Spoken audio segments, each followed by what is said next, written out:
What's up, everybody? How are we doing? So today I want to do something really, I don't even know how I would describe it. Very personal. Let's say personal. So I have had for the last almost three, maybe 4 years now, closing in on 4 years. Some really bad health problems, and I never ever really chat too much about them with anybody, but I thought for perpetuity's sake, but also because I've taken a bazillion supplements and tried all of these therapies and whatnot, that I would do like a comprehensive rundown of what happened and all the things that I've tried. And hopefully, somebody who listens might be able to derive some sort of benefit because maybe someone else has some minor thing going on and they're wondering what they can do. Well, I've tried a bunch of these supplements and I'll tell you what worked for me and what didn't work. Cause I've tried some potions. I've dabbled in some witchcraft here. So someone better get a benefit out of it because I did not for every single one of these. And I'm kind of ashamed with a couple of them that I even tried them, but honesty. So basically what happened was I got back in 2021, I got COVID and I got it really bad in my lungs where I was having some trouble breathing, but it wasn't like I was going to die. I never thought I was going to die. I knew I wasn't going to die, but it was definitely the sickest I've ever been in my entire life. It's the hardest I've ever had to push to breathe, and that includes like asthma attacks when I was a kid. But I knew I was going to be fine. And I took Paxlovid for it at the time, not knowing that, like what we know now, that it just doesn't work. But I took it because that was what they were saying at the time was going to help. And it is disgusting. Your mouth like everything just tastes horrible. It's one of the grossest things I've ever tried. And I've tried Sustrumming. I've tried, one of my friends makes this, what is it called? They can make they call it mud cake. It is one of the grossest things. And if you're finding out this way, I'm sorry, but it's one of the grossest things I've ever had in my life. This was way worse. The taste was disgusting. And I don't know if it helped at all, but subjectively, I got over it.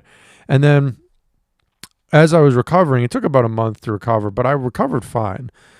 It basically, once I was no longer contagious, I'd go out into the backyard and I'd do a lap and I almost passed out. My lungs couldn't take it. But the next day got a little bit farther. And then eventually, a couple months later, felt pretty good. Felt pretty back to normal. I went on vacation with my family. Everything felt pretty normal. We ended up doing like this. It was this death march in Savannah when it was like 95 degrees outside, and we walked. It had to have been 10 miles. It was awful. I felt like I was atoning for sins. Like this felt like I was doing my reparations walk. It was horrible. I got all the way through that with a minor sunburn, but like I was able to do it, which a couple months before that, I wouldn't have been able to do that. So that was fine. And then in the summer, I started having these issues with, I just felt like I was peeing a lot and I couldn't figure out quite why. I had a urinary tract infection previously, so I knew what that felt like. And this didn't feel like that. But when I told the doctor, they just go, "Oh, you probably have another one." I'm like, "Well, it doesn't hurt. Like I'm not in pain. It's just, it happens a lot." And so the guy was like, "Well, it's probably that." And then they gave me these antibiotics. They gave me doxycycline and it wreaked havoc on my body. Oh my gosh. My joints hurt, my entire body ache. And I used to have gastrointestinal reflux disease, and I had it really bad. Like the second or third night I took Doxy, and it burned my entire, from like the back of my throat down to my belly button. It felt like it just burned a path. Like Sherman's March to the Sea, just swaths of my insides felt like lava had been dumped down them. And it stayed that way for about 5 or 6 days where I was like crying trying to eat food. It hurt so bad. I could barely sleep. And so I called the doctor and they got me onto Cipro, and that helped with the burning sensation to go away. But it also caused a number of other issues with sort of my joints and stuff. And then at the end of it, I was like, you know what? I'm just done. And the doctor was like, yeah, you're probably good. So I got off of it. I wasn't on any probiotics at the time. Didn't think to do it. And then about a month later, I would say we're at the end of July, beginning of August, I go to work out. And I was a pretty active person. Probably work out 4 or 5 times a week, lift weights, did not do cardio, was not a big cardio guy, but I would try to lift weights in like a high intensity interval one of those days. And that was like my quote unquote cardio. But I wasn't doing Norwegian 4x4s. I wasn't doing any sort of lactate threshold training. I wasn't doing any sort of zone 2 training. I was doing very disorganized cardio with very organized weight training because that was my goal. And I was trying to put on size. And I was roughly, when I got sick the first time, I was getting up near 195 pounds and I'm 6'1". So I was starting to get up there with my goal weight being about 205, where I subjectively was thinking like anything past that, I'm going to have to force feed myself food. And I just don't want to do that. I want to, whatever I can eat in a day, that's going to be the weight that I stay at. And it feels like 195 to 200 is, or maybe 190 to 200 is sort of that range where I can sit in pretty comfortably and not feel like I'm just force feeding myself food like a pig trying to be made of bacon. So I do that. And I go to work out and I go to do a lunge just sort of on my back porch. And it was just a warm up for a basic leg workout.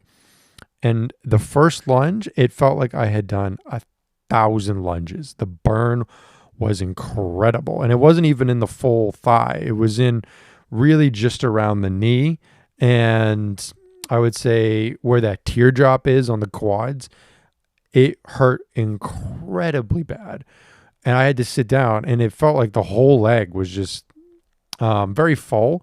I would describe it sort of like the end of your 1,000 set where you sit down and then it slowly fades away, except this didn't fade away.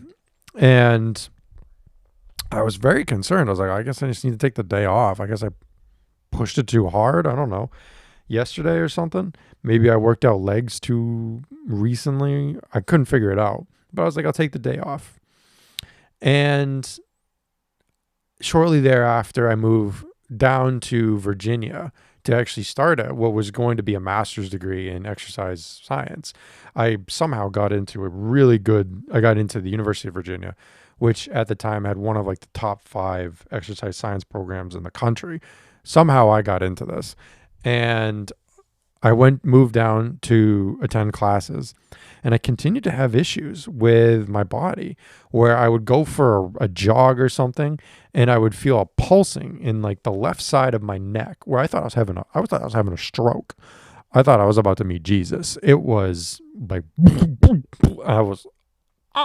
so I was like, all right, I'm going to take it easy for a little bit, but just trying to walk around in Virginia and trying to do stuff, I noticed immediately I had zero tolerance all of a sudden for heat or for cold. And I had this issue with my muscles when I would try to work out. And I was like, I can't really do an exercise science program if I can't exercise.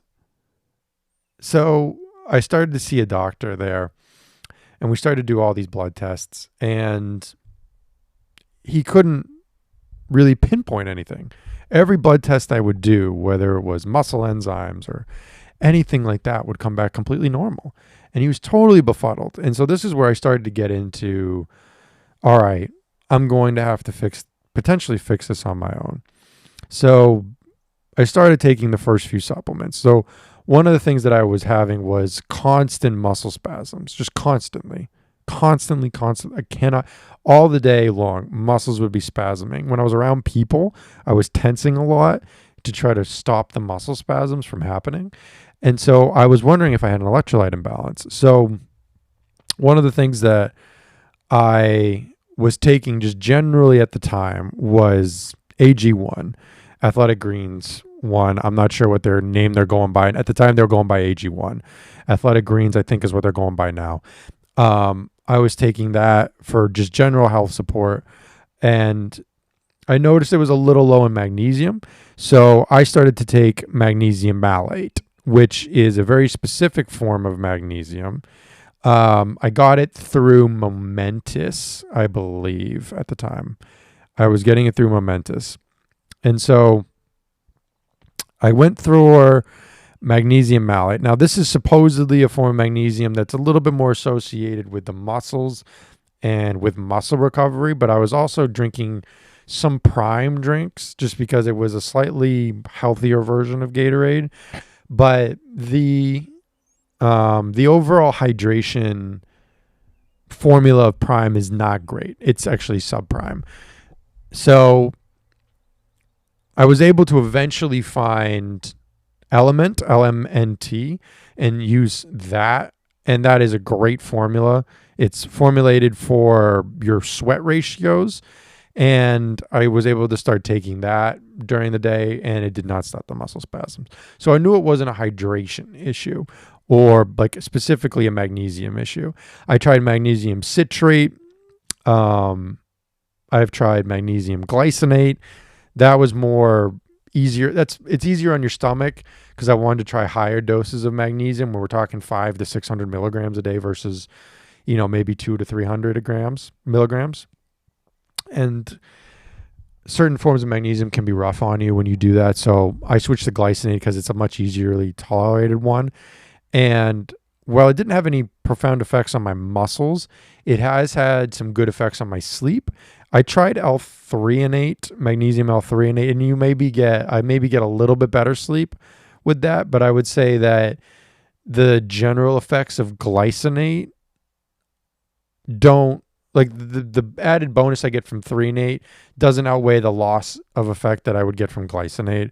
So with glycinate, I feel like I get general muscle, nerve, and mood help. It's an essential mineral. I feel that it definitely improves my sleep. It slightly improves my recovery, slightly my digestion. Threonate, it definitely crosses the blood-brain barrier for cognitive support. I'll definitely give it that, but I take other things for cognitive support. And, at the time, I was dealing with a little bit of brain fog. Not too bad, a little bit. So I got a little bit of remittance, but it just wasn't worth it. So glycinate has definitely stuck in my supplement protocol, and I see it, barring anything else happening, sticking for a very long time. But that was more to demonstrate that I started to take supplements and started to dabble, but things were just getting worse. And so I decided I need to go home. I need to get home, and I just need to figure out what's wrong with me. And I need to figure out how I can fix this so I can get back into school or I can get back into work. Like, I was legitimately not able to do much for most of the day. I had maybe one or two things in me, and that was it. And then I move home, and what happens? Got sick again in November. So gotten sick twice with COVID.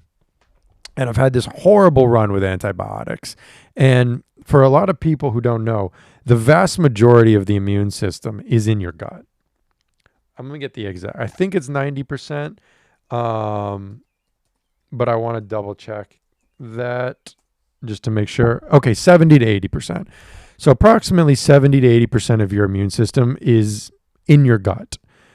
Mine's just been completely wiped out with two very strong antibiotics that came on the heels of a different antibiotic dose that I had to do the year before.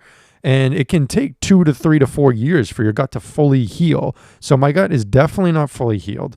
I had some issues to begin with where in high school, I forget what I had had, but I had to go on antibiotics in high school, and I, for whatever reason, post antibiotics, had not. I struggled with lactose intolerance that I had not struggled with before. I think I've mentioned it before, the whole story behind it. So that was brought on by antibiotics. I don't remember which ones. I don't remember what they were for. It was a very long time ago, but I know that, and my mom has told me this too. Like post that, I was just not able to eat any sort of lactose carrying foods without a lot of help, without a lot of issue. And even lactate did not help me. I had dabbled with kefir and goat's milk and some other alternatives, and they had not been too bad. But post this, now this will be the third dose, the most recent dose of antibiotics. My gut was wrecked, wrecked. I couldn't eat anything with dairy, period, which made it hard because the most studied natural food to help repopulate your gut is kefir. It seems to be the most effective if you can do it. I couldn't. So I had to sort of make way with kombucha, but a lot of kombucha is very sugary and that's not what you want.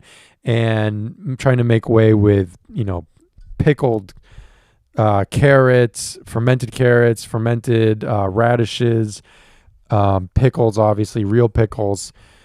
And most of them are disgusting. I eventually did find a very good brand of pickles called Booby's Pickles. And Booby's makes unbelievable pickles. They will nurture you. Booby's makes a lot of nurturing products. It's really a nurturing company. And it's based on this old lady. I believe her name was Booby. This old lady, great products. The Booby is you'll find it in your local grocery store. It's unbelievable. It's in a glass jar, which is great. But at the time I hadn't discovered Booby, so my gut was really just not in a good place. And I was struggling with keeping, like, bread wasn't working. Bread was causing tons of bloating and gas and really painful constipation, mainly. Really painful gas. Really painful gas. Nothing to joke about. Like, yeah, like you'll be crying. The Cruciatus curse. If I imagine it feels something similar to this in Harry Potter, like when he does that Crucio stuff, whatever that pain is, I imagine it's similar to to having this sort of gas. And stools are all over the place, and every single food is causing problems. So I go home, I get sick again, and this time I wasn't bad. I didn't really feel too bad. I was feeling okay, but post this, all of a sudden, the symptoms that I start to have that don't go away get really bad. Now, there's a lot of names for this stuff that's been thrown out there.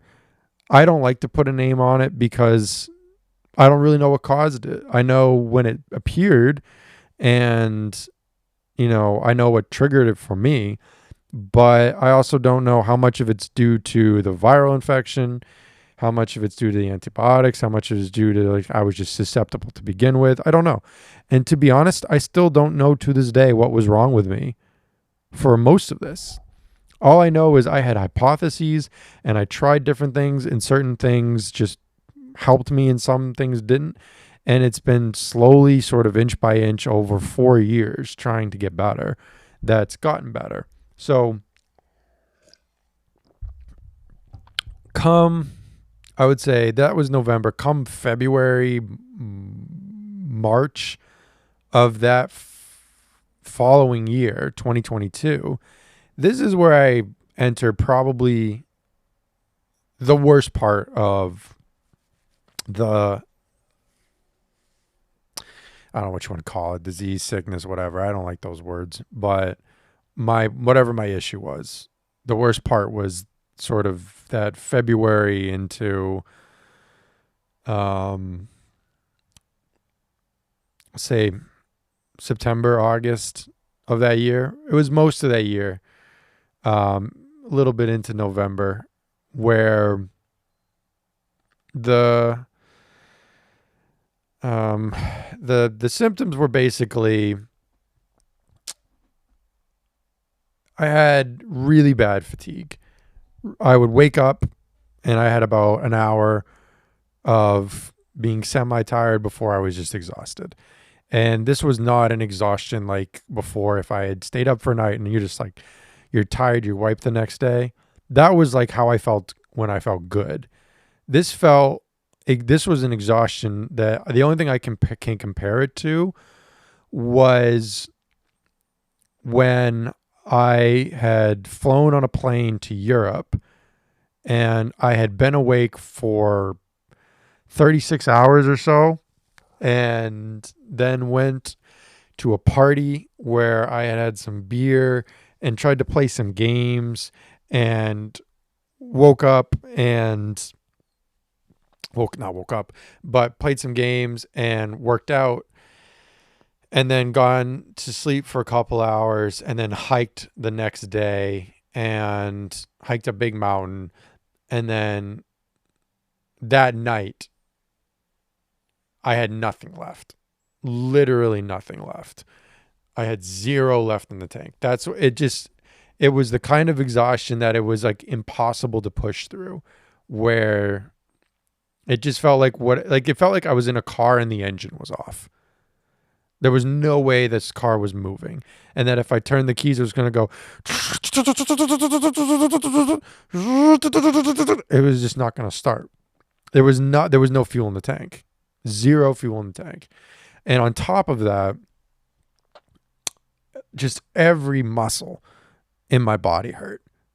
Every joint hurt. I got knots in places that I didn't even know I could get knots.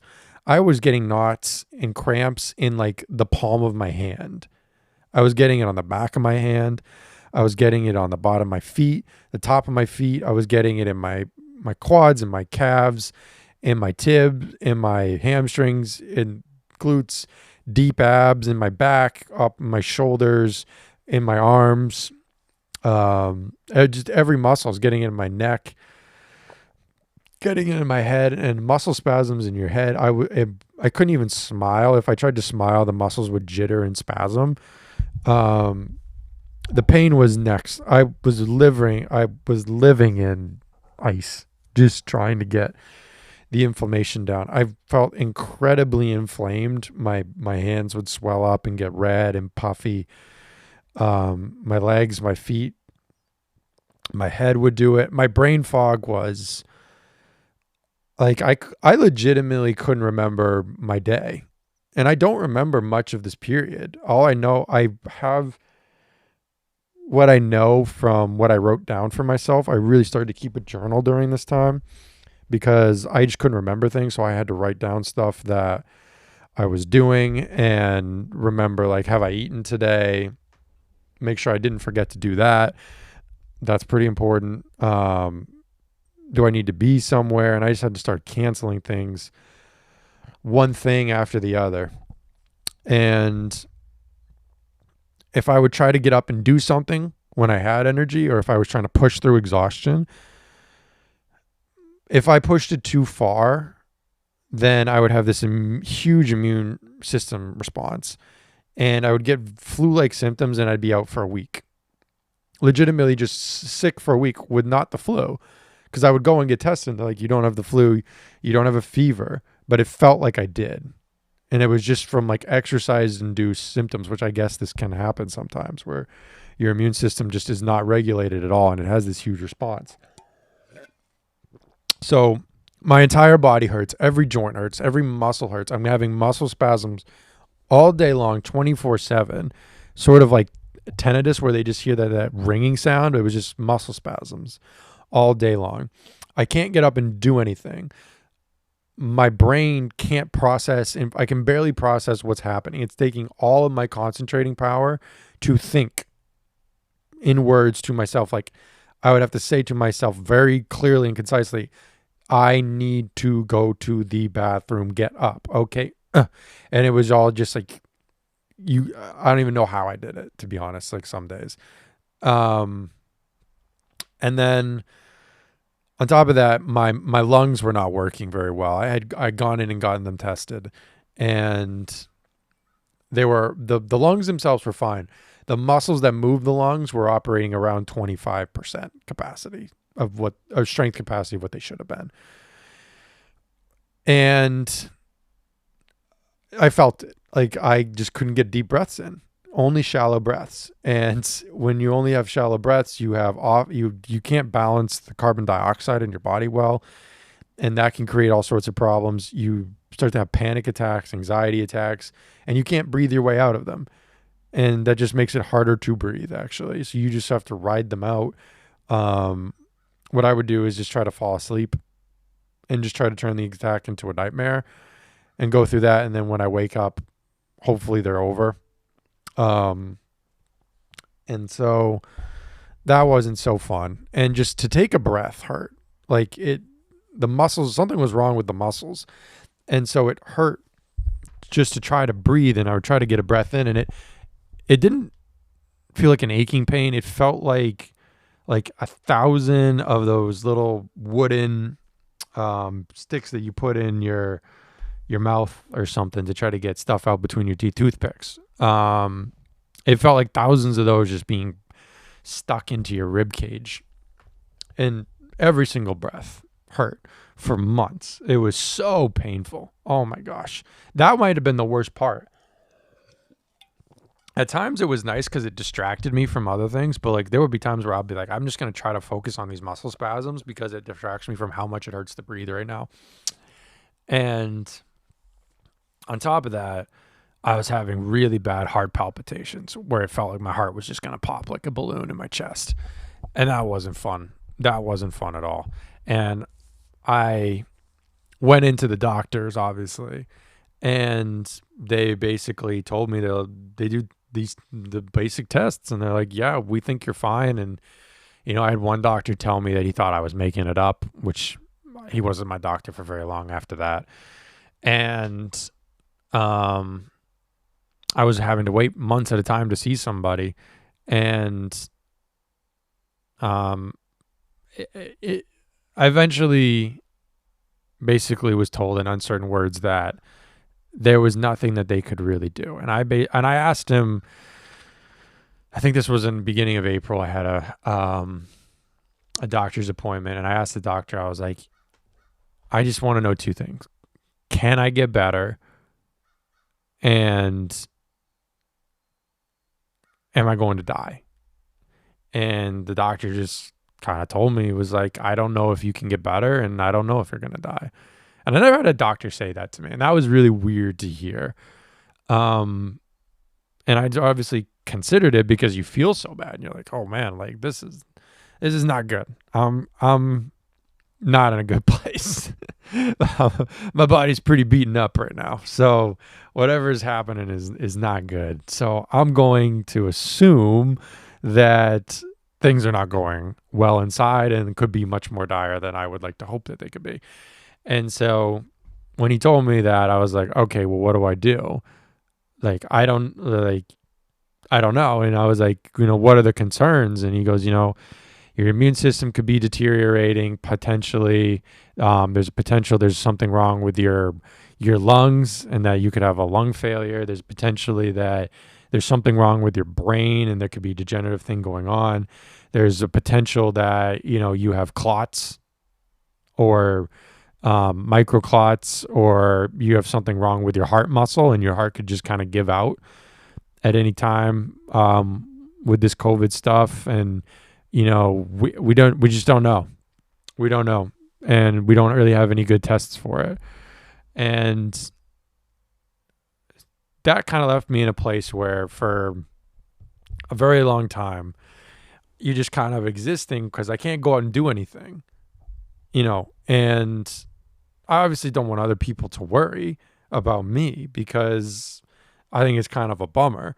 And so I don't really tell people the extent of what's happening and the extent of how serious it kind of is and how sick I really am and how bad I really feel. And you try to push through it, but people start to notice when you're 195 pounds and you're 10% body fat, that all of a sudden you drop to 160 pounds and you're the same percent body fat because you can't do anything and you're lying away and your body is eating itself.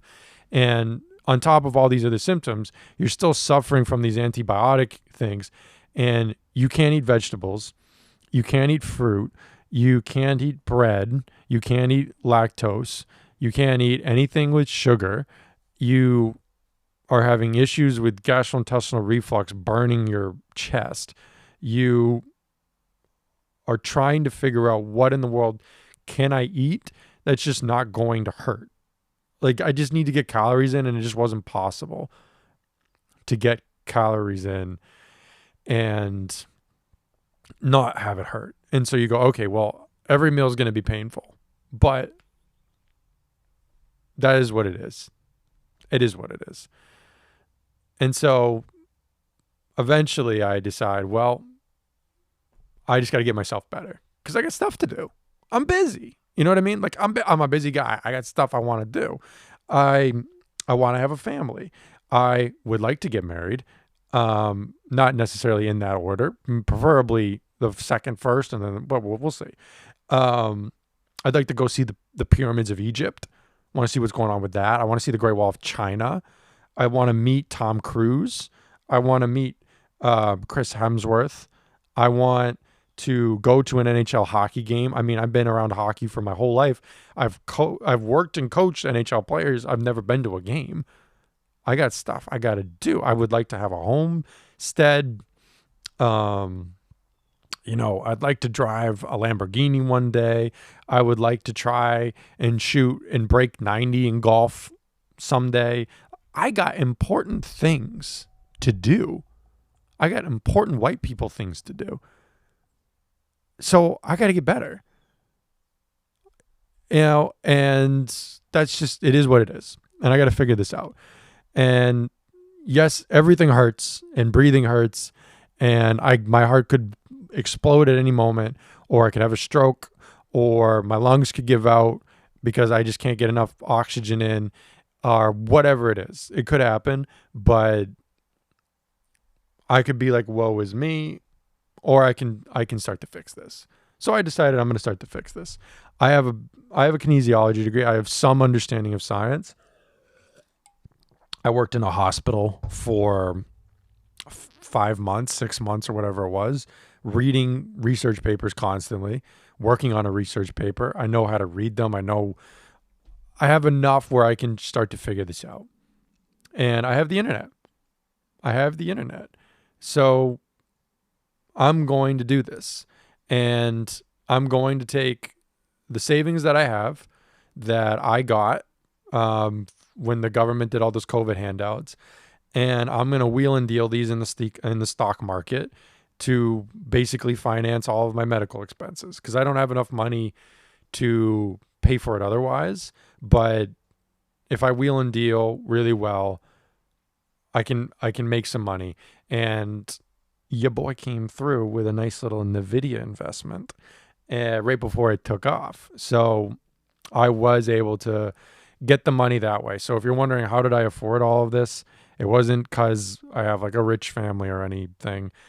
I wheeled and deal day traded while I wasn't feeling good, and it worked out. And even then, like, I barely had enough money for a lot of this stuff. And there's plenty of things I didn't have enough money for, which I'll talk about, that I wanted to try, and still would love to try. But yeah, so those are all the problems I have to fix. I also have a labral tear, side note, in my left hip. So those are all of the problems that we're facing at the moment, right? And on top of that, I have a very compromised immune system, potentially, where I'm getting colds every couple weeks on top of like these fake colds, these fake flus that I was getting from exercise. So I was dealing with that, right? So I'm going to go down the list of everything I took. And I'm just going to go by system of the body rather than the order I took it, because I couldn't remember what order I took what. And to be honest, like, the entire story after this is just not yeah. Anyway, I'm just gonna go down through everything I took. The only non-supplement that I took that helped a lot was prednisone. I did a prednisone shot. In when did I do it? I say May of 2022. That got my inflammation down enough where I was able to get out and start doing some things, but that something would just be like walk outside for 5 minutes and get sunlight. But I'll take it. I got outside. You know what I mean? It's better than being on the couch inside in the dark all day, just wondering if you're going to die. So I'll take it. Get out and see some sun. The prednisone sucks. I'll tell you that right now.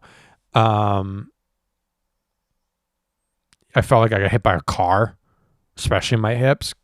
I felt like I got run over by like I got hit by a bull or something. It felt like the end of hockey season, to be honest. It felt like the end of my last hockey season that I was playing when I was injured. But taking the prednisone, it helped me to get out a couple times to go and see friends on a few occasions. And then I needed to see people. Otherwise, I was going to go crazy. So I would volunteer as a ice hockey goalie coach, which involved walking to a cold rink and basically sitting up in the stands for a long period of time and then standing on skates. And the only reason I was able to do it was because I would underdress and the coldness of the arena would help block the inflammation. Just enough where it was like, it wasn't tolerable, but like I was able to push through it. I think that's the best way to say it. It was incredibly painful and all these other things, but I was able to push through it, and just getting to see people and talk to people, that was why I was there. It was for my mental health more than anything. And then of course, like the prednisone was the thing that I was doing that was getting me that extra boost that I think actually was what got me through most of that. But then there were plenty of times where I had to call out or I just like, I couldn't be there. And I obviously didn't travel. I didn't do anything like that.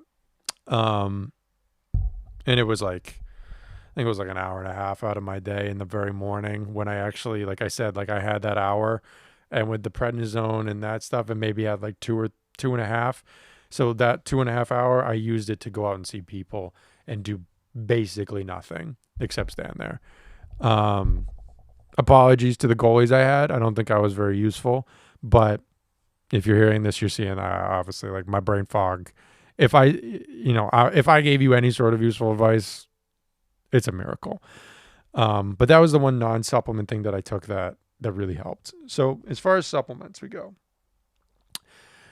the gut. So I tried a number of things for the gut. Now for diet, I initially out of necessity had to go on the carnivore diet. I was eating tons of meat and that was almost it because I couldn't do anything else. I was eating fish occasionally for omega-3s.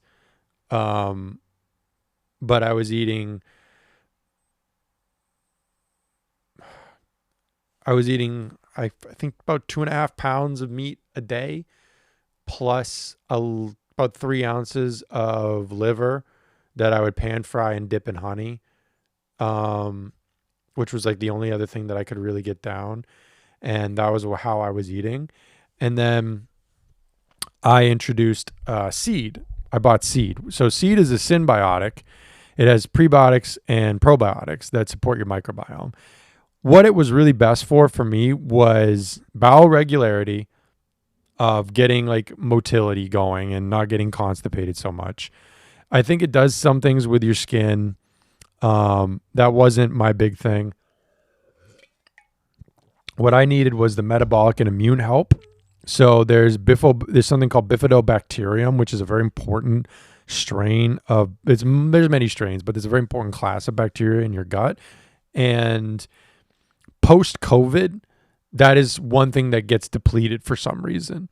And so that was one specifically that I found that I needed to replace. And I found that from diving into a couple of studies. I think they were they weren't out of America. I think they might have been out of Japan. But that was essentially what I needed to replace. And this had it. And it has a very interesting delivery mechanism where you have a capsule inside a capsule. The problem with a lot of probiotics is they don't reach the part of your gut or your intestines that they need to get to. Like your stomach, I think a lot of people think of as your gut. That's not the only place where this bacteria is. It's all the way down to the end of your colon. So this double capsule mechanism allows a lot of that stuff to get to the places that it needs to be and populate it. So I took that regularly for about a year and a half. And that stabilized my gut. It took a little bit and I had to wean up to it. It took a little bit. I had to wean up to it, but it did eventually get my gut into a better place where I was able to reintroduce fruit and then get some carbs in. And then I was able to introduce berries included in the fruit. And then I was able to introduce some steamed vegetables, and they would not cause me issues. I was sometimes guzzling them down before in order to just get some carbohydrate in, but they were causing issues. When I say about introduce, I'm talking about eating them, and I don't have any issues with them. So that was huge. The other thing I started taking was something that my sister recommended to me, which is called Akkermansia, which is a cornerstone gut bacteria. This one's extremely important. It plays a huge role in strengthening the lining of your gut and the barrier function, which is very important for your immune system, that things aren't leaking out and getting attacked by your immune system and causing more issues than necessary. It's very important for weight regulation and insulin sensitivity. The weight regulation was the side of it that I was worried about. Now, you can take doses of this that are medical grade that are very effective for type 2 diabetes. I'm trying to find the in-house studies, but the company that makes it is called Pendulum. And they have Akkermansia, which is what I was taking, but then they also have glucose control. So glucose control reduces AO1C by about 0.6 from a double-blind placebo-controlled trial that was done in 2020. It also reduces post-meal glucose spikes by 32.5% and has been clinically shown for the nutritional management of type 2 diabetes. It's very, very helpful for type 2 diabetics. If you know one, this is a great thing for them to look into. It has clinically published studies. It can get your levels down, your A1C levels down. Super, super helpful. So I started taking that. That's a hard one to get to populate your gut, from what I'm told. Two things that help with it are hyperbaric oxygen therapy, if you can have access to that, and that's something I'll talk about at the end here. But taking polyphenols helps a lot, from my understanding. That would be your berries and stuff. One thing to know is that there is polyphenol oxidase, I believe it's called, is in bananas. This oxidizes polyphenols, which is not what you want. I believe that's correct. Let me see. I'm got to Google this here. Thing in bananas that counters, I believe it reduces the flavanols, not the polyphenols, the flavanols. Okay, but it does have polyphenol oxidase, PPO. So it reduces the beneficial, the absorption of beneficial antioxidants, particularly the flavanols that you get when you put the berries in the smoothies. So when you put a smoothie together, and if you have a lot of berries, don't put your banana in there. Separate your berries and your banana to get the maximum benefits. Is it, you're not going to get any benefits? Of course not. But if you're really looking to, hone in and get maximum benefits, you want to separate them. If you have them together, which I was doing for a very long time, you're still going to get the benefits of the antioxidants. It's just going to be slightly reduced. Okay. So those were the sort of the two cornerstones that I was taking. Now, I also took L-glutamine, which is an amino acid that fuels intestinal cells. It helps repair gut lining. It helps support immunity. It helps reduce sugar cravings, which wasn't an issue for me, but it's very important to have for those things. And I just wanted to make sure that I was having saturated levels. So I took that. That one I did not notice a huge difference in, which I took to mean that my L-glutamine levels were fine to begin with. So I came off of that one pretty quickly. That would be one that I would only use situationally, depending on like physical exertion and other life factors. Seed, I noticed an immediate benefit within 2 weeks, I would say. Akkermansia, I noticed that when I was going to bed at night, I felt fuller, and I got better sleep because of it. And that was one of the main thing that I got out of that one.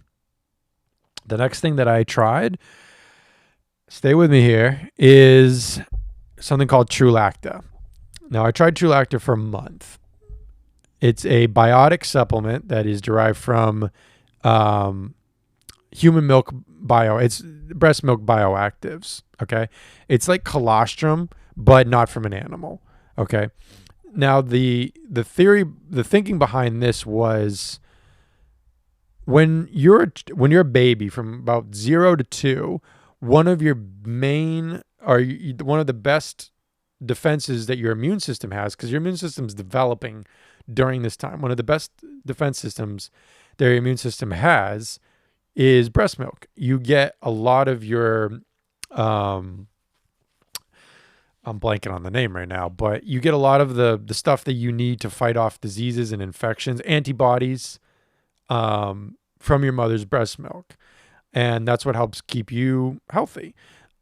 And so with my immune system being wrecked, it made sense to me that taking colostrum would be helpful. And it made sense that this would be the most helpful because it is human based. Now, Trulacta comes with tons of benefits and a lot of research behind it that made me feel very good about using it. So just to break down all the things that are in it that I was trying to get a hold of were, I'm just trying to pull up my list here. Okay.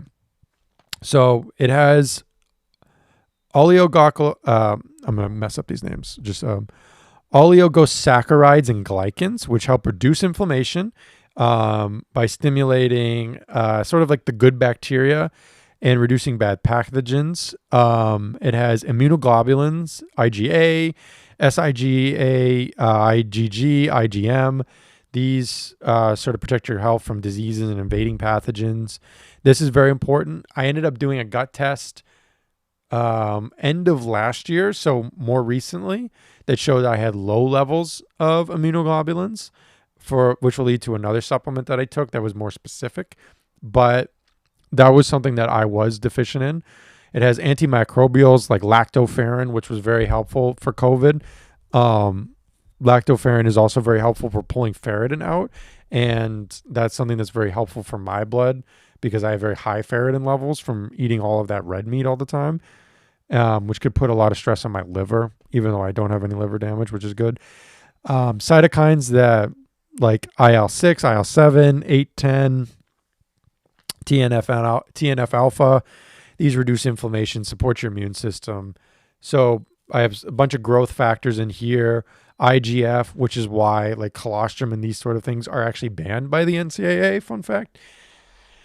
These support repair growth of protective factors like damaged skin, muscles. They have cytokine inhibitors like TNFRI that reduce inflammation and supports your immune system.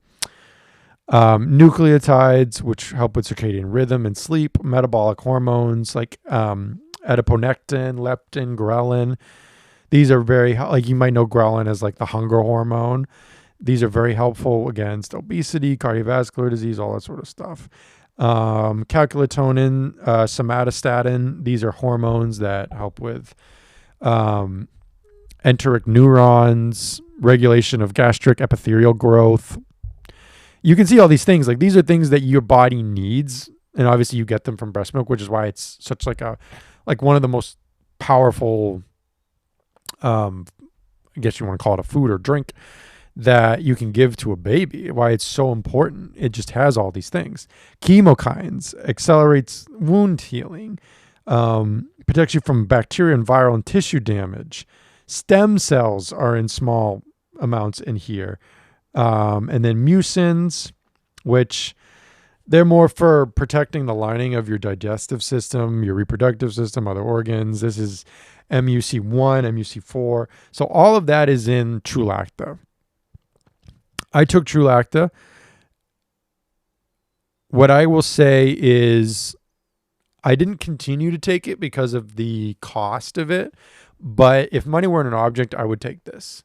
It was very comprehensive, and it was one of 2 supplements that I noticed immediate cessation of how much I was getting sick. Like I said, I was getting colds a lot. And this was one of the 2 things that really helped with reducing the amount of colds and the severity of colds. The other thing being NAC, which I'll get to. So I took Trulacta. That was my experience with it. If you're having immune problems, I definitely would recommend it as a try if you want to. It is expensive. And I ended up taking something called SBI Protect, which is specific it's a more concentrated immunoglobulin support from bovine serum. This helped with what I found actually with reducing some of my food sensitivities and my inflammation, and helped just boosting the levels. But by the time I started taking it, I was actually feeling pretty, like I was much more active and getting back to doing things. So the biggest thing I noticed with it was like food sensitivity reduction. So if you have any food sensitivities, I would recommend SBI Protect. And then obviously, like, knock on wood, I haven't gotten sick since I started taking it. Maybe it's a coincidence, but like I'm also feeling better. So the other thing I tried was Megaspore Biotic, which is a spore-based probiotic. So it's different from these other ones. It has allegedly some antiviral properties. I took it more because I had heard it helps with people who get COVID. People who get COVID, and get like viral infections. I more took it when I was sick, and I didn't notice a ton of benefit. That's just my personal opinion, so I stopped taking it. I've heard it can reduce endotoxemia. Not something that I had any sort of issue with. That's a condition where a bacterial toxin called endotoxin enters your bloodstream. Just wasn't something that I had. So obviously I wouldn't be able to know. And then a potentially immune balancing and anti-inflammatory. Like I said, I didn't really get much out of Megaspore Biotic. So that's my 2 cents. The other things I started taking were something called probutyrate. Now, butyrate salts like sodium butyrate are very, very, very helpful for your gut. Butyrate producing supplement that it fuels colonocytes, which reduces your colon inflammation, helps heal your gut lining. It may potentially be helpful for your brain and your metabolic health as well. That's sort of up in the air. I would say the butyrate stuff is pretty set in stone because it's a short chain fatty acid. It's very, very important. It comes through the gut through fermentation of dietary fiber. I just wasn't able to get a ton of this kind of fiber because of the dietary restrictions I was talking about. So I wanted to supplement it to make sure that I was doing everything that I can, because this is a primary energy source for coloncytes. Primary energy source. And given all of the digestive problems and the stool problems I'd had, this was a no-brainer to do. I believe it can also affect gene expression. It acts as something called a histone deacetylase inhibitor, HDAC inhibitor. Again, not something I was super looking for, but there's just like a fun fact of what it can do. I took paleo fiber, which is just a diverse blend of plant-based fibers to help with a lot of that. It's got inulin, gargum, cellulose, flaxseed, that sort of thing. And then the last two things that I've taken for my gut were digestive enzymes, which I recommend to anyone who has any sort of digestive issues.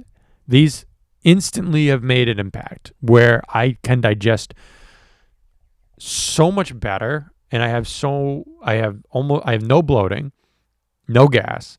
I feel way better. My indigestion is way down.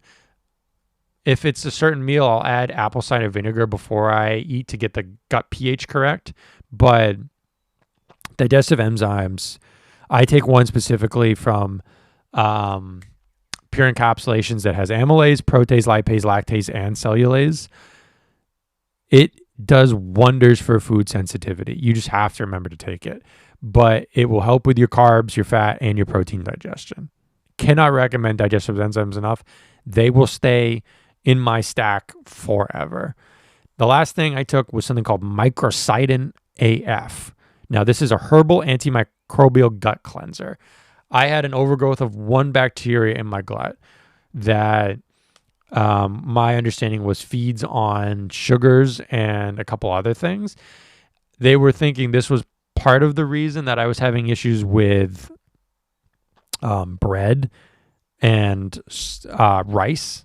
So I had switched over to quinoa, away from those things for a little bit so I could take this. This baby is potent. It is potent. It will reduce bacterial and yeast growth. It's not prescription powerful, but it is definitely works. Helps with microbiome rebalance. It's got berberine, oregano oil, black walnut hulls. It's got a bunch of stuff in it. It's very strong, and the taste and the smell on it will stick with you. Just an FYI. So be aware of that. I would definitely not do this one without getting a gut test first and having reason to do it. I did a gut test through a company called Ways to Well. Shout out to them. They did an unbelievable job where you do the test, they send it right to your house, you put the stool in, and then you get to talk with a nurse for like 45 minutes, and she goes through your results with you. That was how I found out I had low immunoglobulin levels and how I had this one slightly concerning overgrowth. And they were the ones who turned me on to microcidin.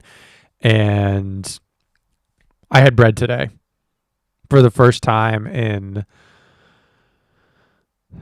three or 4 years, maybe 5. Very long time. I had bread for the first time today in a very long time. And it was delicious, and I didn't have any issues. So that's my story. I was having issues with bread. They did the tests. I didn't have any sort of autoimmune disease surrounding bread or wheat or anything like that. But I was having issues with it. Had this bacteria in my gut. Did the gut test. Found it. Took microcidin. Took digestive enzymes. Waited a month. Tried again, and I was good to go. So out of that, digestive enzymes, seed have been the things that stick around. I will cycle the SBI Protect immunoglobulins every other month because it's kind of expensive, but that's what's going to stick around. And if I make enough money where I can afford it, I will add Akkermansia and Trulacta back into that stack. But the bare minimum of the things that do the most for me, seed and digestive enzymes easily. So that was how I got my gut health. And the gut health, to be honest, took about 3 years to really get back good.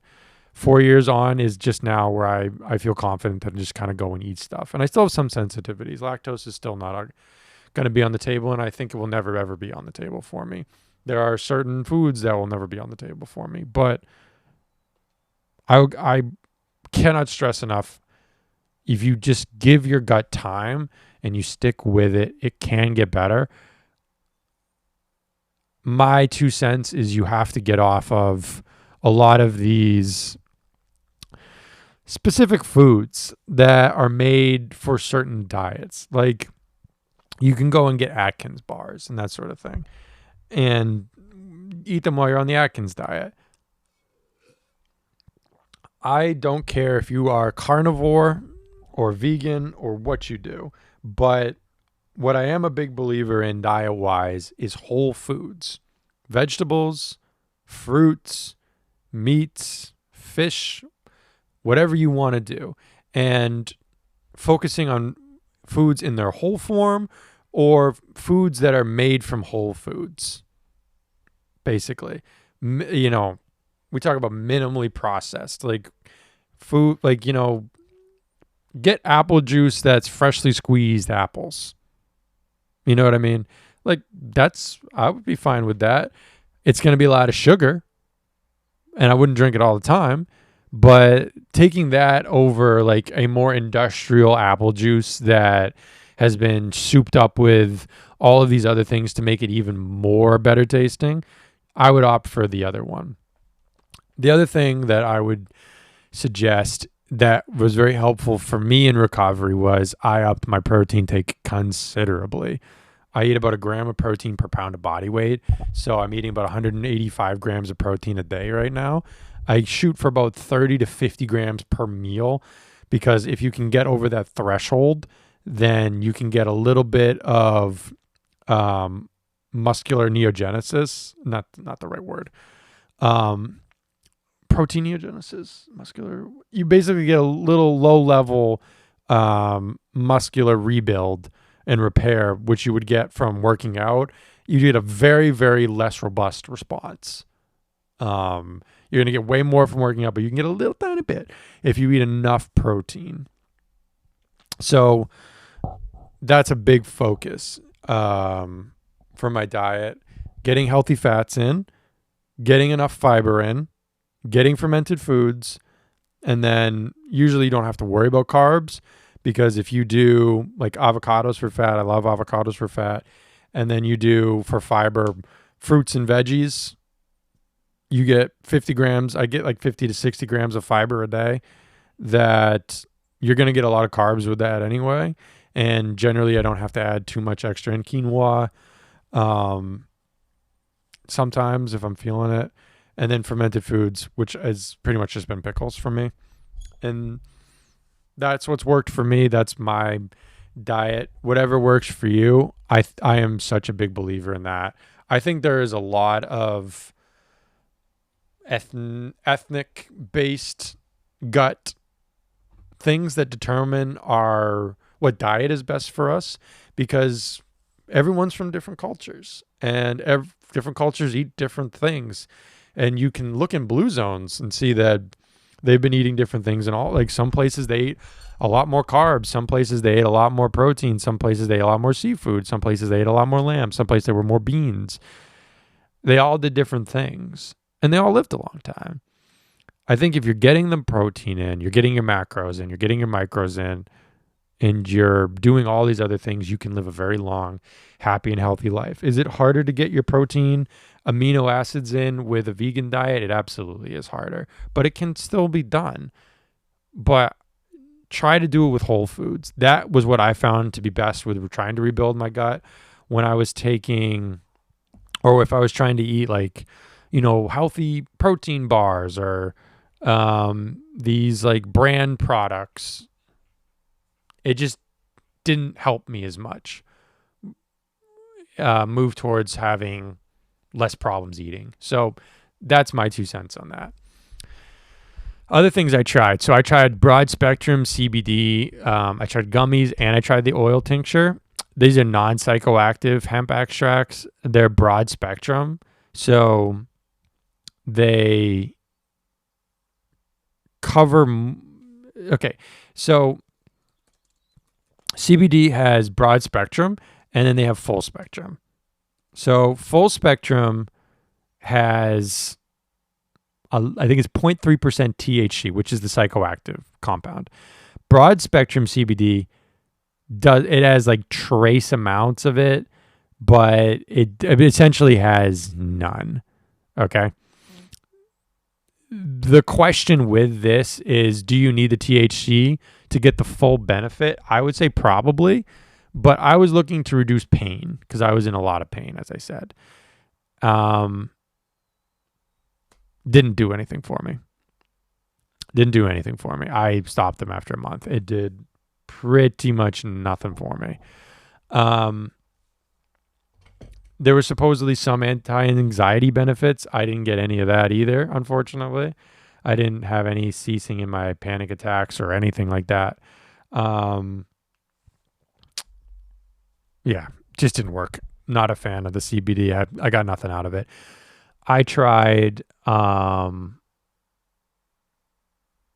the magnesium threonate, like I said. It helped a little bit with sleep, whatever. I tried rhodiola rosea, which is an adaptogenic herb for stress. It helps with fatigue and may help with mood regulation. I didn't really get much out of this one either. I felt like a little bit, but it was marginal. So I stopped taking it. I think if it helps you, go for it. This one, excuse me again, did not do a whole lot for me. I tried something called Anxiety Ease. So Anxiety Ease is part of this new class of, they call it psychobiotics, which is essentially a probiotic trying to treat stuff in your brain through your gut. It's a herbal and amino acid blend for calming, and it's supposed to reduce anxiety, nervous tension, using, GABA, L-theanine, adaptogens, that sort of thing. I got diddly squat out of this. This one did nothing for me. Absolutely nothing. 2 weeks in, I stopped taking it. It was such a hassle. Didn't like it at all. I had to take like 4 pills a day, and I felt the exact same. Doing nothing for me. If anything, it gave me some gut discomfort. So I did not like that. I tried regular full spectrum B complex, high dose of B vitamins. That one just ended up peeing out most of it, which was good. I'm glad that I was getting enough B vitamins. But again, didn't do much more than just give me like foundational B vitamin support. The one thing that did help on the neuro side with the brain fog and with making the panic attacks go away was something called SAMe, my SAMe supplement. How apropos, right? So SAMe is short. It's called SAM, capital with lowercase e if you want to look it up. It is S-adenosyl L-methionine, and it's a naturally occurring food molecule found in the body, and it helps with methylation. Now, I'm sure if anybody in the health space has ever been on the internet, you've probably heard about methylated B vitamins and all these sort of things. I don't know if I have the MTHFR gene. I just take methylated vitamins just to be safe because I'm not going to pay $500 when I can just buy those vitamins and not have to worry about it. But I got SAMe, which had some methylated B vitamins in it, not the full spectrum. I think it had B3 and B6 and B12, and that was it. But it was mostly the S-adenosine L-methionine. That was what I was really trying to get out of it. And instantly felt a boost in mood. It helps liver detox, which was good because I was putting a lot of stress on my liver from having high iron levels.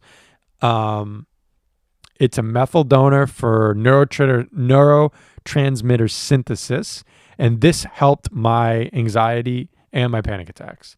Now, the key that I keyed onto with this was I've had anxiety before when I was playing sports, right? But it's coming from something. You know what's causing you anxiety. What was different was this anxiety just came for no reason. I wasn't doing anything that made me anxious. I wasn't thinking about anything that made me anxious. I just had an anxiety attack for no reason. And that was what was keying me into that. I might not be methylating properly, and this is a body problem, not a mind problem. It's not something that I can go to therapy for because my body's messing up. It's not that my mind is misinterpreting circumstances, because that I can overcome. That I understand of, okay, this is making me anxious, this sport, because I don't feel like I practiced hard this week or something. That's very concrete. This was not what Sammy was. It helped a ton. If you have anxiety, if this is something that you feel like you're just chilling and then all of a sudden you get anxious or panicky for no reason, I would look into Sammy and give it a shot. This one definitely is staying in my stack. None of the other ones stayed. This one is staying. Okay. Now for my fatigue. I had to do mitochondrial and energy support to get through the day so I could go out and do stuff to try to get myself back, get myself moving, get my body starting to heal, that sort of thing. So I tried a few things for this. Now, on the low level, I tried the combination of L-carnitine, which is an amino acid that transports fats into the mitochondria. I tried CoQ10, which is a coenzyme for ATP production. And then I tried alpha-lipoic acid, which is an antioxidant that works in fat and water. Now, the combination of these, I was hoping would help boost my foundational energy support, where ALA, alpha-lipoic acid, helps with regenerates other antioxidants and insulin sensitivity, helps with neuropathy. Coenzyme 10 helps with cognitive function, fatigue. It supports your heart, which I said was a big worry for me, and mitochondrial function. And the L-carnitine helps with energy and recovery. It helps with brain health. I think it also helps with sperm health, but that wasn't a concern. And I took all of these three together. Now, ALA does not sit well in my gut. That caused me a lot of acid reflux. But the other ones were fine. I just didn't notice a huge benefit from any of them. I took them in various combinations and forms for well over a year. I just didn't see any benefit out of these ones. They're not in my stack anymore.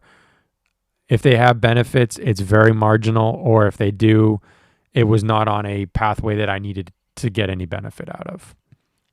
I tried creatine. I tried cycling 5 grams, 10 grams, and 20 grams of creatine. All I got out of this was stomach upset. It definitely helps. It helps with ATP recycling and strength and cognitive performance. I think it helped with my brain fog the most, but at the end of the day, it just wouldn't sit well in my gut. A fun fact is all creatine comes out of China, except for one brand of creatine which comes out of Germany called Creapure. That is much easier on your gut. So if you want to take creatine and you want to make sure it's easier on your gut, make sure you're getting a brand that uses Creapure creatine that comes out of Germany. If you go to their website, it's in German, but you can just translate it and it will tell you all the brands that are using them. I was using Momentous, which had the Creapure in it. I would definitely go back on creatine. I probably will at some point. I don't notice huge benefits outside of strength when I take it, and I wasn't trying to work out, so it got kicked to the curb. I had better things to do. I tried H2 Tab, which is hydrogen water. It's a molecular hydrogen tablet that is dissolved hydrogen gas. This one's on the out. I didn't really notice any benefit. I know Gary Brecka loves hydrogen water. I don't see any benefit out of it. I think the literature from what I've seen is much more indicative that like a hydrogen bath bomb or a hydrogen tub is very good for inflammation and aches and pains, but just drinking it, maybe it's good for your gut and helping bacteria. I've heard that, but I didn't notice any difference. The good thing with this one is that it's dirt cheap. It is dirt cheap. So this is no harm, no foul. More expensive. I tried methylene blue, which I know has been on the news, hot topic. I want to preface this by saying I was taking methylene blue long before any of this new stuff hit. So it's a mitochondrial enhancer and dye compound. It's a clothing dye that they figured out way long ago. I think it was back in the 1900s that it helped with, what was the poisoning? It helps with a certain type of poisoning. Acetaminophen, I think. Is this the one that helps with acetaminophen? Cyanide poisoning. It's an antidote to cyanide poisoning. There we go. Okay. I forget what helps with acetaminophen. Not sure. It definitely helps with cyanide poisoning. You can use it to treat shock and improve blood pressure. It does a lot of random stuff. Not everyone's a fan of it. It can be dangerous and you don't want to overtake it. And it doesn't fix the root cause of problems. I know some people who have certain brain disorders who need to take it daily and take it in higher doses. I took a very low dose of, I believe, a lot of what I've heard is 10 milligrams 3 times a week. I took 5 milligrams. I took 2.5 to start. And then I took 5. And I took that every day for about 2 weeks. And what I found was in the beginning, I had an immediate boost in energy. And I felt great. And then as time went on, it waned and I stopped getting benefit out of it. I don't know what that means, but it did work for me for about a week. And then for the 2 weeks after, it didn't really do anything. And now when I take it, I don't really get much benefit out of it. So it's moved its way out. I have it still just in case because I think there are some random one-off occurrences that could be helpful. But it worked for a week for me and then didn't work at all. But it did give me I would say like a 1% lasting increase in energy levels. I also took something called NAD. I do NAD IVs, which is nicotinamide adenine dinucleotide, which is helps with cellular function and repair. This is huge in the longevity space. A lot of people have heard of NNM,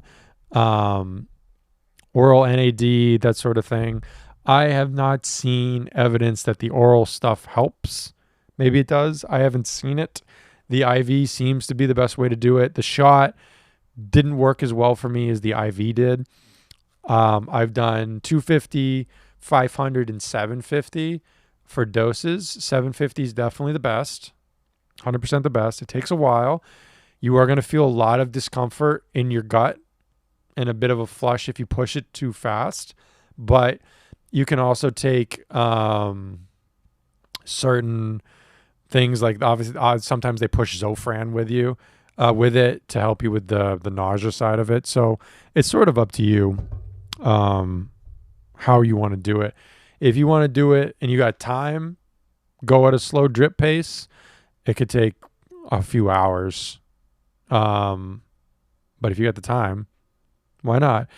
I have heard NAD is really good when you have COVID. For people who currently have it, I've heard that they get the 750 and then they feel better the next day. You'll probably need a concierge nurse to come and give it to you. I've never tried it for that. Just anecdotally, that's what I've heard from certain people. One thing it is really good for outside of energy is it saturates in the skin very well. And so it's very good with helping to prevent skin cancer. And I'm very pale, so that's something that's very high on my list of priorities. So I would continue to do NAD into the future. I'll probably do it for the rest of my life, once or twice a year, at the very least, to prevent skin cancer and for skin health. But as far as energy levels go, it gave me an enormous boost that waned after about, it depended on how much I did. The more I did, the longer I lasted, but 750 lasted me about a month and a half. So I ended up doing these right before I had to go on vacation or I had to fly somewhere. I would do these big NAD drips, load right up, go out, and I was able to get through it. It wasn't perfect, but I was able to get through it. These are very expensive. 750 milligrams cost about $800 a pop. And I was doing these about once a month for 6 or 7 months. So you can do the math on that one. But it is enormously helpful. And it's a great overall health product. I believe in it a lot, even if it's not, a fix all. It's more of a Band-Aid. It's more of a Band-Aid from what I found. Recently, I have gotten into hyperbaric oxygen therapy. This is going to replace NAD for me. It is a pressurized tank that increases oxygenation to the tissues. Now, you can do mild hyperbaric, which is usually a soft shell, where you get in and you're going to get up to 1.3 to 1.4 atmospheric pressure with a mask on that's going to give you 95 to 100% oxygen. And that's going to push the oxygen into, it helps create new blood vessels. It reduces inflammation. It helps with so many things. It can treat radiation injuries, crash injuries, burns, gangrene, osteomyelitis, skin grafts, decompression sickness, carbon monoxide poisoning. It has very good literature in treating autism in kids and helping reduce autism symptoms anecdotally. It helps with fatigue. It helps with long COVID. Helps with sudden sensorial hearing loss when in conjunction with steroid therapy. It helps with TBI and strokes. It helps with infections. It helps with respiratory infections. If you get a respiratory infection, putting people in hyperbaric at about 2 ATA can help a ton with getting oxygen back to the blood, getting people off ventilators. It seems to be more effective than ventilators in many instances. I know in China, they very successfully treated severe COVID with hyperbaric, and that study there's currently being replicated, and it's in phase 3 trials at Yale at the moment. So we'll look forward to seeing that. Egypt did a study of 60 sessions at 90 minutes. You can do 60 or 90 minutes and go 60 sessions over 90 days that showed a lengthening in telomeres, which is a metric that you want to look at for aging. As you age, telomeres get shorter, and the lengthening is the equivalent of 20 years back onto your life. So that's not nothing. So that's something that if you're interested in, it can be very helpful. It's very good for your skin. It's very good for your collagen. It's very good for your gut. I know people who've had trouble getting Akkermansia supplements to help recolonize their gut when they combine it with hyperbaric. I know Brian Johnson, the Don't Die guy, he saw 1,000% increase in Akkermansia when combined with hyperbaric. He also found a 45% increase in digestive function, a 148% increase in gut cell fuel, 192% increase in gut lining and anti-inflammatory markers, 0 harmful bacteria, and optimal bacterial balance. So it's very good all around. This is a hyperbaric oxygen therapy. Soft shell goes up to 1.3, 1.4. Hard shell goes up to 2 to 3. I've seen as high as 6, depending. It's very good for Lyme disease as well. Now, you want to make sure it's an anaerobic bacteria, not an aerobic bacteria, because aerobic bacteria feed on oxygen, so that would not be good. It can be hard on your sinuses too, so be careful of that. But it's very, very good. The tanks themselves are kind of expensive. To do a session is about $100, maybe a little bit more, depending on if you do hard shell or soft shell. This is, I'm going a fan. If Henshaw or OxyHealth or Zaguma, if any of you people are listening, please send me a chamber. I want it so bad. They are expensive. Soft shells range from about $9,000 to low $40,000, and hard shells you're talking hundreds of thousands, probably up into the 150s, 130s, 150s. So please, if you are listening, sponsor me. My podcast doesn't have a sponsor yet. Sponsor me, and I will glaze you all day on the pod for any and everybody who listens. It will be uncomfortable how much praise I give you. And if it's not, then I'm not praising you enough. I love hyperbaric. It has made an immediate and lasting impact on my energy levels. I'm going to continue to do it for the rest of my life. I am sold. It will replace NAD for energy, and NAD will be a once a year, twice a year IV that I'll do. Hyperbaric's also really good in conjunction. You can get marginal boosts if you combine it with red light therapy, which I've not tried, and you can get it helps a lot with stem cells. So if you ever do stem cell treatment, which I was able to do, I wanted to do it because there's very good literature on long COVID with nasal stem cells and intravenous stem cells. I reached out to Ways to Well about doing it. It was going to be about $12,000 to $15,000, so it just wasn't feasible. But one day, if I'm ever able to do stem cells, hopefully for my hip, for my labral tear, I will combine it with hyperbaric oxygen therapy. Just an all-around great thing to try. I tried a nitric oxide booster as well to enhance blood flow. This didn't do anything for me other than give me a headache and affect my blood pressure a little bit. So that one was not for me whatsoever. But as far as the energy goes, NAD was the Band-Aid. Hyperbaric was the solution. Okay. Now, into the immune anti-inflammatory stuff. So when it comes to this stuff was interesting. So this was interesting. Okay, so basically vitamin D, vitamin K, these are foundational things that you got to be taking. I took multivitamins I took AG1, I took a multivitamin from Momentous, and I took a multivitamin from, who was the other one? Obviously, you can tell that I didn't really care about the other one because I can't remember it. Oh, yeah. Pure Encapsulations. I would say multis are good, but it's sort of a broad band. It's not a targeted approach. Okay. I don't like AG1 because the formulation seems to be underwhelming as far as what you're getting. You have to be very aware of clinically relevant doses.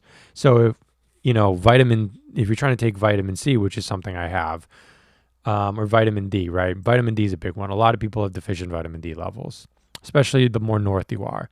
So you might need to take 5,000 IU. Some people might take 10,000 IU. It depends on your body situation, your genetics, your melanin levels, all that sort of thing. And so just taking a multivitamin that has, let's say, 100 IU, that's not moving the needle for you. It's not going to help you. So I got off of multivitamins and I was like, I'm just going to do blood work and take a very targeted approach and see what I actually need to take. And I did the blood work. I think you can get it through Function. It's a great service, $500 twice a year, super easy. I take vitamin D, and then about 4,000 IU, I take vitamin K2 to help with the absorption. I take zinc and magnesium with it. All of those together will get you what you need. Zinc I have on hand because if you get sick, this is part of my, I have a viral infection, sick, cold, flu, whatever, treatment plan. When you get those things, I'll get to those in a second, but that's something that I keep on hand for that. Vitamin C, I take, but only on certain situations. NAC, so N-acetylcysteine. This is a precursor for glutathione. Now, I did glutathione IVs, and you feel really good after, but that wears away very quick. It's just a huge antioxidant burst. NAC I took very regularly for my lungs because I had to take an inhaler to help with getting everything in while I was trying to get my lungs better. It helps with mucus thinning. It detoxes. This helped my lungs enormously, noticeably better. I cycle it on 1 month, off another month to make sure I'm still getting the full reaction out of it.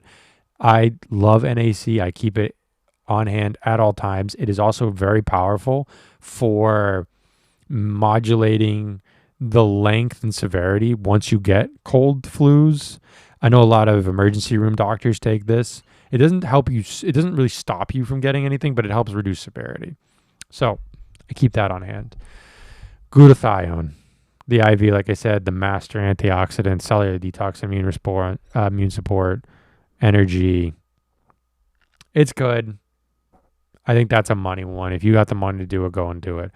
Resveratrol. This was an antioxidant polyphenol that they found in wine. This was the thing in wine that they thought was good for you. I think it is good for cardiovascular and cellular protection and sirtuin activation. This one did not sit well for me. When I take it, my world spins as if I've just had a ton of wine. I feel drunk when I take this one. And I get a pounding headache, so I don't take resveratrol anymore because of that. Curcumin, quercetin, brolamine. These were helpful.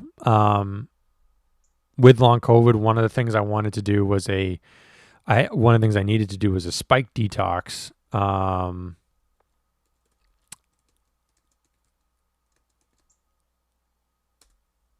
And to do the spike detox, brolamine, it's an enzyme from pineapple. It helps with reducing inflammation and swelling. I took it in conjunction with quercetin, which is a plant flavonoid, and it's a zinc ionophore. So you want to take, it's antiviral, antihistamine as well.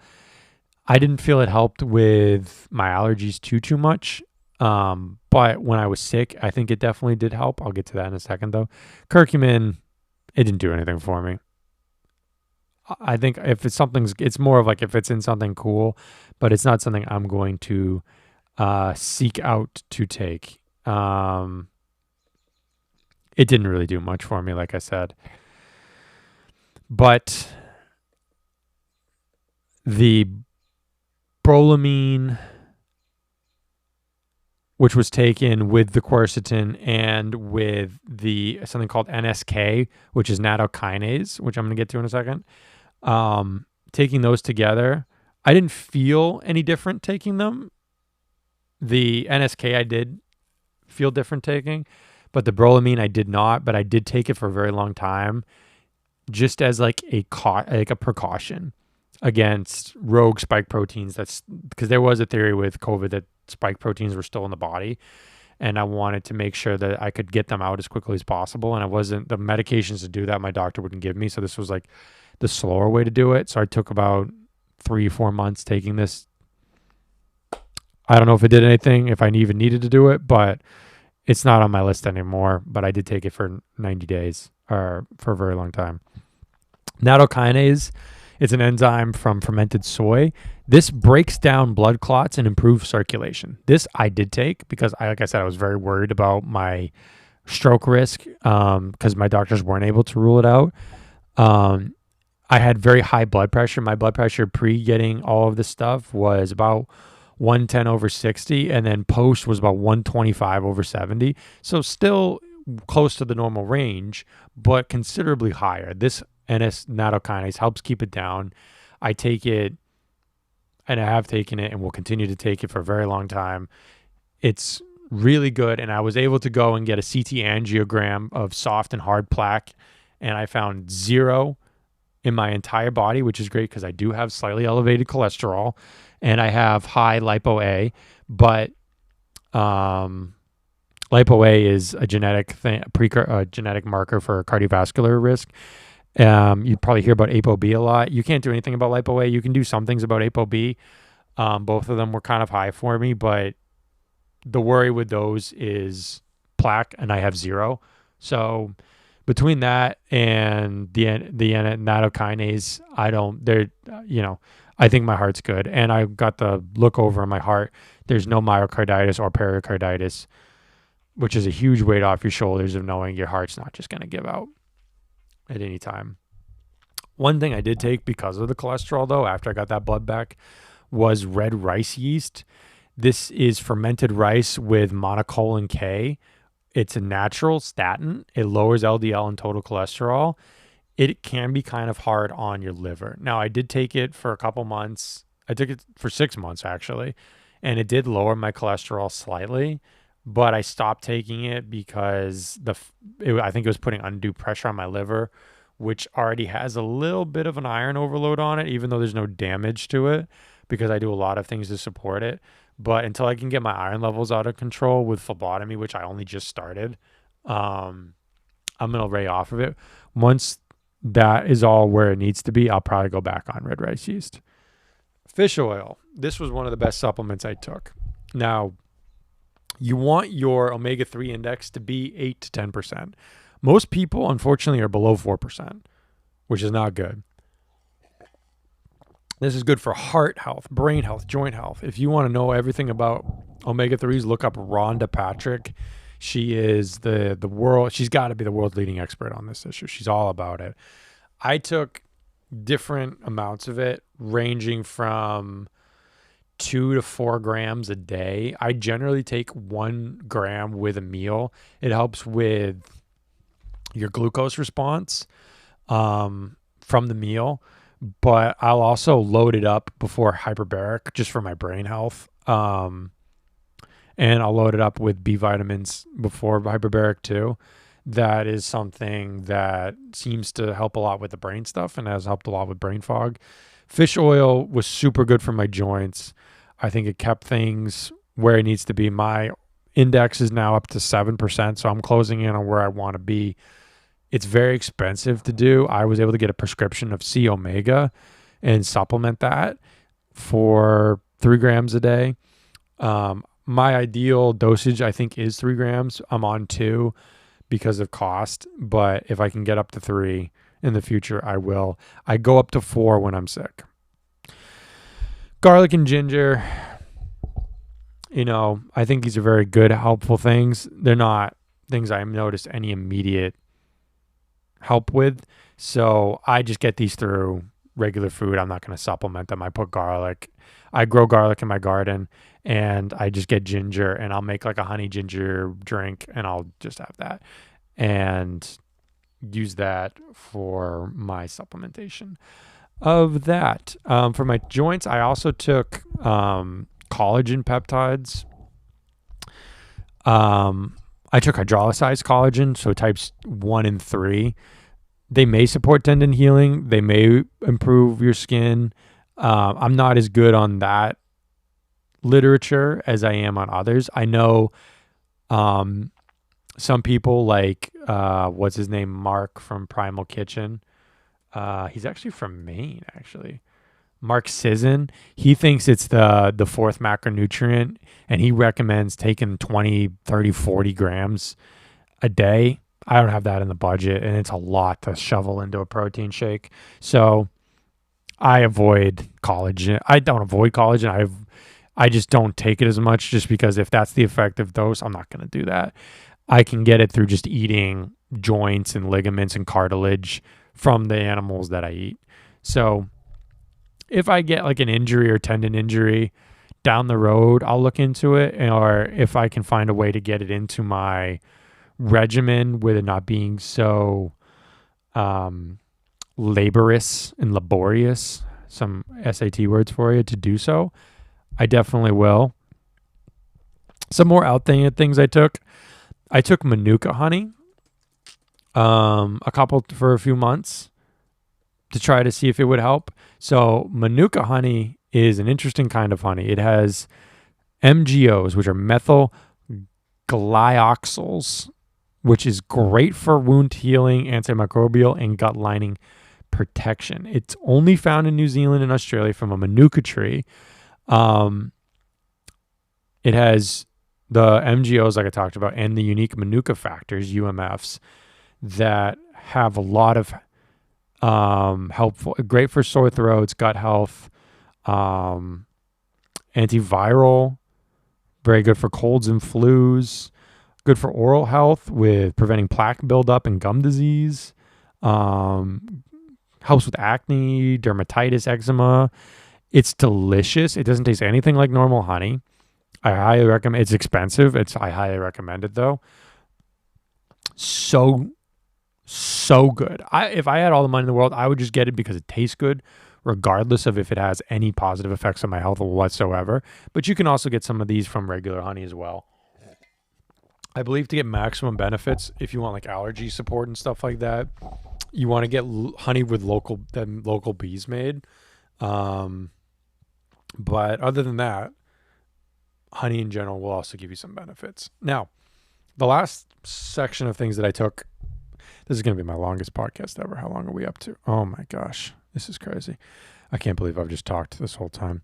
So the last section of things that I took were mushrooms, not the fun mushrooms, not DMT or any of that sort of stuff, but regular mushrooms. So what turned me on to mushrooms was I saw a guy named Paul Stamets talking about a DOD study that was done on people who got the COVID vaccine, the mRNA one. And what it showed was that people who got the straight up vaccine, they produced antibodies for a few months and then it waned after 6, which lines up with the research on that vaccine of it helps you for a little bit and then it's not helpful. And then after 12 months, it's actually counterproductive and you're more susceptible. We learned that from the Mayo Clinic studies and the Cleveland Clinic studies. But what they found was, and like you obviously have the side effect profile of myocarditis in young men, potentially other side effects as well, but myocarditis being like the one big confirmed one. What they found was that when they gave these two mushrooms, agarikon and turkey tail, to people when they got their vaccines, that they had a drastic reduction in side effects and they continued to produce antibodies up to 12 months. So it made the vaccine far more effective. Now, without getting into the weeds on vaccine scientists, because it's very controversial, I guess, at the moment, with vaccines, there's sort of two things you want to worry about. There's the overreaction of the immune system to the vaccine, and then there's the underreaction. So if you underreact, you don't produce enough antibodies. This happens with some vaccines, with some people. And the overreaction, where you have too big of a reaction immune response, and you start to get a lot of these side effects and that sort of thing. So mushrooms like turkey tail and agarikon, they help to modulate that. So if you're starting to overreact, they calm it down. And if you're underacting, they ramp it up. So turkey tail has two polysaccharides, polysaccharide K and polysaccharide P. These are potent immune stimulants. They're actually used as an adjunct in cancer therapy in Japan, believe it or not. They support turkey tail, and so turkey tail, they support gut microbial diversity. They enhance the outcomes in viral infections and during chemotherapy. Paul has a great TED Talk on this where he talks about his mom who got cancer, who he gave a bunch of mushrooms to. And of her 30-person cancer study, she is the only one who survived. And she's the only one who took mushrooms in conjunction with the other normal cancer therapies. Is that proof? No, but it's definitely worth looking into. The use cases with turkey tail are mainly immune system recovery, cancer co-therapy, gut immune interference, and then agarikon has agaric acid and terpenes. It's a very strong antiviral, antibacterial. It even seems to fight tuberculosis extremely well in vitro. It supports lung health. It acts as a broad spectrum microbial. You can see why these two together would be good for something like COVID. So the combination of the two helped the vaccine. So I decided I'm going to take them. So I got them through Paul's website. I'm forgetting. Not Defenders. What's the mushroom place? Agarikon. Mushroom. Host Defense. That's the company. Got it through them. The next day I took them. Next day, my ability to work out increased by 75%. All of those issues that I was having with exercise intolerance and muscle intolerance in my legs especially, just gone. And I was suddenly able to start doing some sort of semi-meaningful workouts. Incredible how much it helped. So I've kept on that. And now I cycle different mushrooms along with those ones. I'm actually going back on those ones soon. But just really incredible what the mushrooms have been able to do. Mushrooms will be a part of my supplement stack forever. I tried Mataki, which has defraction and beta glucans that help with NK cell and macrophage activity and help with blood glucose. They're also adjuncts in cancer treatments. Some people use them for PCOS and diabetes, metabolic syndrome. Mataki potentially suppresses tumor growth. I took 5 Defenders, which was a blend of reishi, turkey tail shiitake, maitake, and chaga. I took Cordyceps, which was cordyceps and reishi combined together. Now, cordyceps has cordycepin and adenosine. This helps with oxygen utilization and ATP production. It also helps with like physical stamina and endurance. Cordyceps does. It supports testosterone and libido, which may be why my testosterone level is like 1,300 right now, which is crazy high.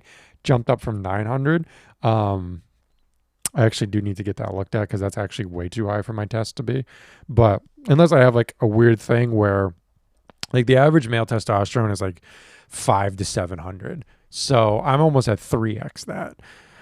So I need to look into that. But it may help regulate blood sugar, insulin as well. Some people use it for chronic fatigue, athletic support, that sort of thing. I'm going to continue to take that.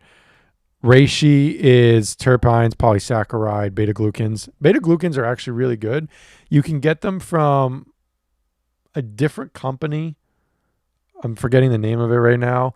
That guarantees certain level of beta glucans, which beta glucans are very powerful in detoxing your body from a lot of these like forever chemicals and PFAS and all this stuff that you hear about. People in the Make America Healthy movement yelling about that are bad for us or questionable at the very least. These help you detox. The microplastics, they help you detox. So a detox that would probably take 3 years otherwise can be cut to maybe a year and a half. Now, it's impossible to stop your exposure to these things. But if you're someone who limits your exposure as best you can, this is definitely something that will help you a lot. And I have no reason to think that not upping your dosage of these wouldn't help increase. But that's an area that needs more research behind it. But reishi is good for stress reduction, sleep, immune system, cholesterol potentially, anxiety potentially. And then the last one, lion's mane. Do not take this one before bed, folks. Do not take this one before bed. I had crazy dreams before. I had a dream that I was in a gladiator arena, rode a horse out of the arena through the crowd into the ocean where I confronted and fought giants underwater. Some of the craziest dreams I've ever had in my life. I take it early in the morning. I actually take it before I do hyperbaric to help with my brain. But it stimulates nerve growth factor, which supports brain regeneration and cognitive memory. It's very good for anxiety and depression. It may help with Alzheimer's and Parkinson's potentially. I'm not sure where the literature stands on that stuff, but that mushroom, though, I just kind of cycle through those mushrooms as best I can and try to get the benefits out of them. Some months I'll be on 5 Defenders, some Agarikon turkey tail. Some month I'll take cordyceps, lion's mane, reishi, maitake, whatever.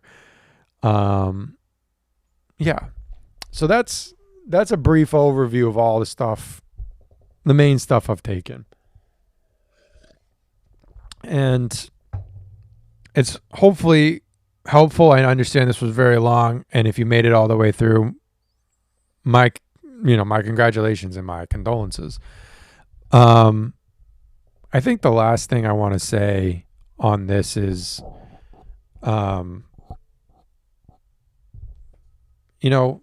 being really sick isn't fun. And having something wrong with you isn't fun. You grow up your whole life sort of with this illusion that you can go to the doctors and they're just going to make you better and they're going to give you this and that and you're going to you're going to feel way better, and um, that they can help with anything. And then you get older and people start to get sick, and you realize that they can't help with you with everything because they don't know why everything is happening. And that stinks. It's really hard to be in a place where you just don't know what's wrong with you. And it's hard to explain to your friends and your family. It's hard to explain to yourself or your doctor. You go into your doctor and they go, "What's wrong?" And you don't even know how to describe what's happening to your body or how you feel. And there are times where you're sick, and I wish, almost sometimes, as awful as this is to say, but I kind of wish that I had like cancer, just because it's easier to explain to people and people understand what it is and sort of what you're going through, because there's a lot of awareness.